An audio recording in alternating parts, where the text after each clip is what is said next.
You're stacking sats, but you're building nothing. So you're a Bitcoiner. But right now, you're watching this video, your life looks something like this. Monday, you wake up when the alarm goes off. You go to your job, dreading every single step you take in the direction of that building. Your brain switches off for 8 hours. On your lunch break, you watch a Simply Bitcoin video and you fell for the thumbnail with the clickbait price prediction. $30 billion Bitcoin by 2043. You check your DCA, you're still stacking. Good. You know what that means.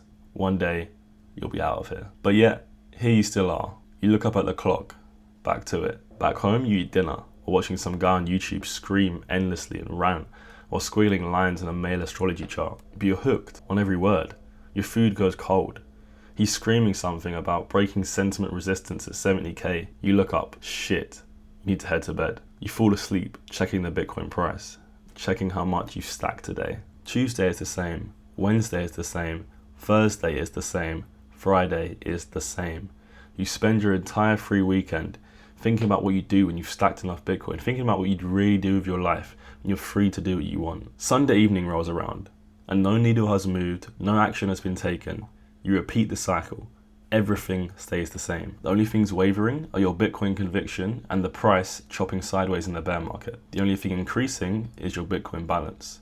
The only thing declining, however, is the time with which you have to build something real. Stuck in a fiat maze, the walls close in on you every second. You discovered the exit, but you're still in the building. Yes, Bitcoin might be the most important and powerful discovery you've ever made, but what's even more powerful is the human mind, and without it, Bitcoin wouldn't even exist. It can work for you or it can work against you, and in this very moment, you're allowing the most poisonous belief to stop you from fulfilling your dreams. Every single day you get up and you delay your dreams.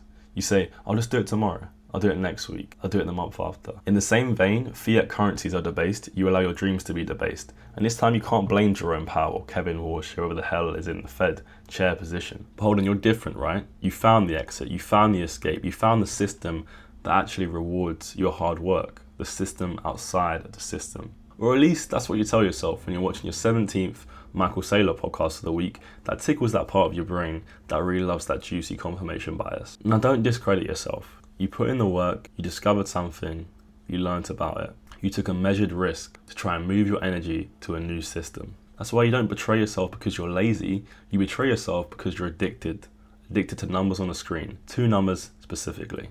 The Bitcoin price and how much Bitcoin you have. Every time you get close to pursuing something real, something that your soul just screams out at you to do, you repeat this mantra to yourself. I need to keep stacking. I need to keep buying. I need to get enough Bitcoin. I need to get half a Bitcoin. I need to get a whole Bitcoin.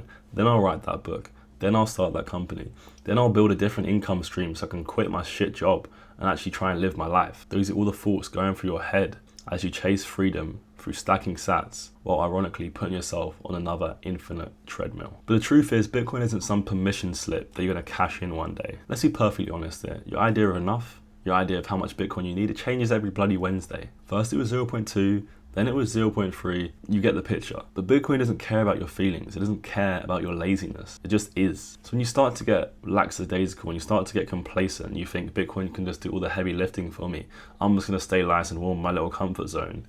No, you can't. Your future self is just sitting there itching to use Claude version 20.9 to make a time machine and come back to the past and slap you in the face. So why are you stuck in this loop? You know why? It's because you confuse monetary salvation with holistic salvation. Most Bitcoiners would agree that Bitcoin solves a massive problem in the 21st century, how best to store human time and energy for the future. But most of us haven't yet learned to get the most out of this time and energy.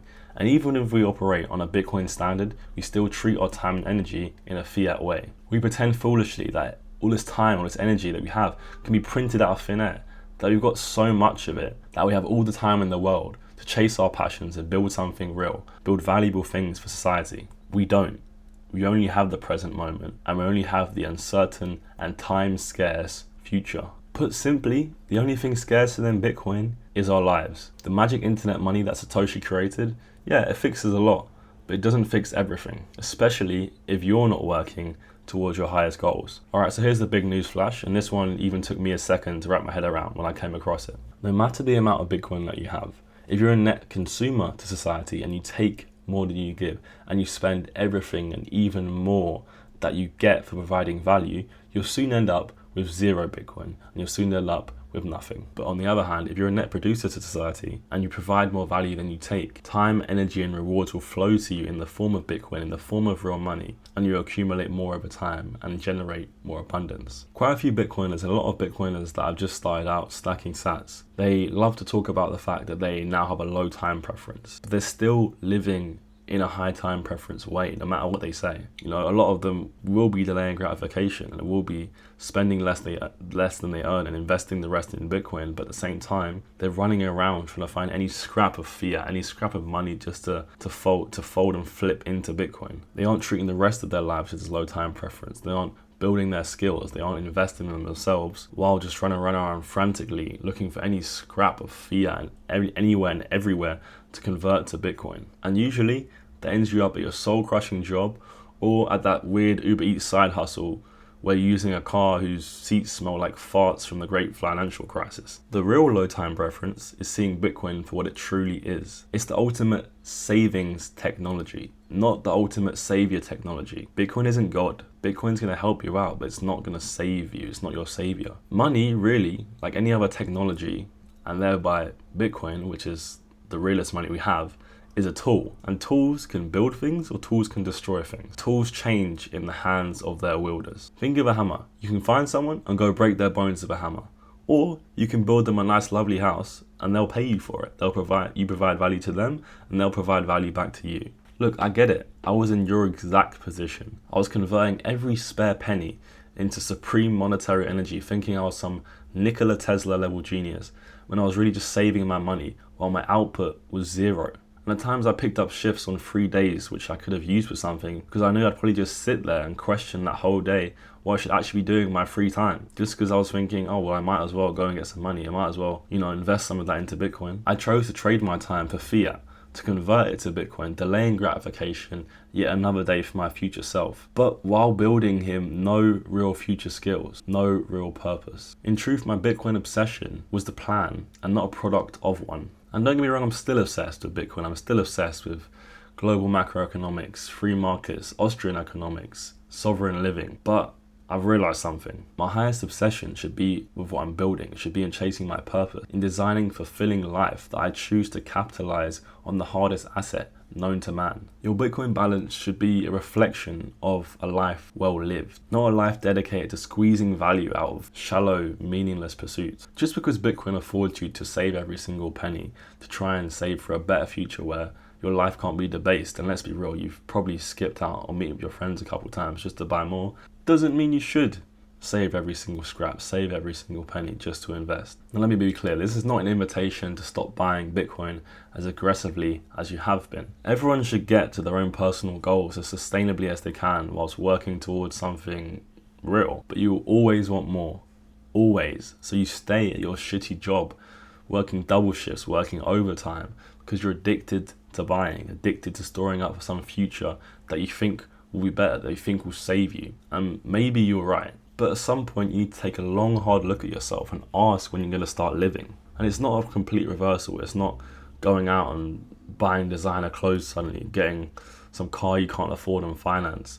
It's not about the holidays. It's not about suddenly eating out these fancy restaurants that, you've been holding back from, because that's arguably some of the life you want in the future. It's about living for a higher purpose. And if you're just starting, it might not make you money. It might not get you to invest more in Bitcoin. You'll probably invest less. You'll probably have less money to put in it. You'll stack less sats. But if you're smart about it, just like you expect Bitcoin to do one day, it will more than buy back your time. Even if it doesn't happen, at least you dedicate yourself to something meaningful. I don't like to live my life thinking that in 10 years that could be the end of it, and not live to an old age and not live to see the fruits of my labor.